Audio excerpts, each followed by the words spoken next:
ના ખજૂરની જરૂર પડશે કે ના આંબલીની જરૂર પડશે એવી ખાટી મીઠી ચટણીની રેસીપી લઈને આવી છું. તો હું છું દિવ્યા ફૂડ કિચનમાં તમારું સ્વાગત છે. રેસીપી સ્ટાર્ટ કરતાં પહેલાં ચેનલને સબસ્ક્રાઈબ ન કરી હોય તો સબસ્ક્રાઈબ કરજો.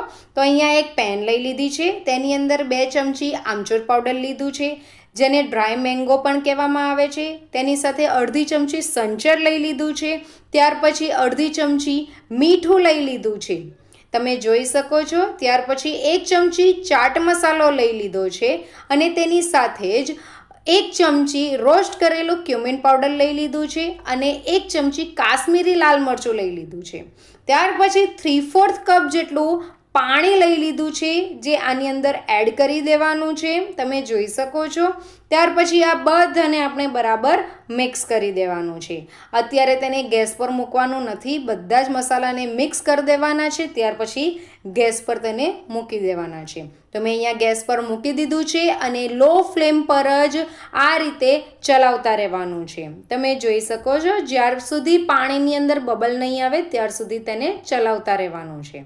તો હવે પાણીમાં બબલ આવી ગયા છે, તેને 2 મિનિટ સુધી મેં કૂક કર્યું હતું. તો પાણીમાં બબલ આવી જાય ત્યાર પછી તેની અંદર 3/4 કપ જેટલો ગોળ લીધો છે, દેશી ગોળ લીધો છે. દેશી ગોળ જ લેવાનો. દેશી ગોળ લેવાથી એનો કલર પણ સારો આવશે અને ટેસ્ટ પણ ખૂબ જ સરસ આવશે.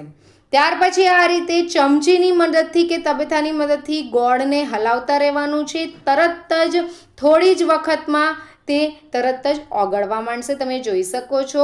આ ચટણીને તમે 3 દિવસ સુધી બહાર રાખી શકો છો અને 15 દિવસ માટે તમે ફ્રીઝમાં રાખી શકો છો. અને જો ડીપ ફ્રીઝમાં તમે રાખશો તો 6 મહિના સુધી આ ચટણી એવી ને એવી જ રહે છે.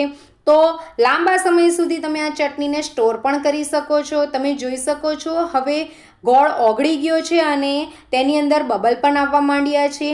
તો આપણે હજુ પણ આ ચટણીને ઘટ કરવાની છે, તો આપણે તેને આ જ રીતે ચલાવતા રહેવાનું છે. આ ચટણીને તમે સમોસા, કચોરી, દહીંપૂરી, ભેલપૂરી, પાણીપૂરી, ચાટ, કોઈ પણ જાતની ચાટ સાથે ખાઈ શકો છો. તો ખાવાની ખૂબ જ મજા પડી જશે એવી આ ચટણી બનીને રેડી થાય છે. તો આપની હવે ચટણી બનીને રેડી થઈ ગઈ છે. તમે જોઈ શકો છો કે એક ચમચાની ઉપર એક લેયર બને છે. તો આટલી જ કન્સિસ્ટન્સી તેની રાખવાની છે. એ ઠંડી પડશે તો ઓર એ ઘટ થશે. તો આપની ચટણીને હવે ઠંડી કરી દેવાની છે.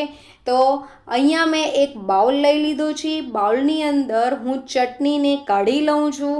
તમે તેની કન્સિસ્ટન્સી જોઈ શકો છો. જોતાં જ મોઢામાં પાણી આવી જાય તેવી આપની ચટણી બનીને રેડી થઈ છે.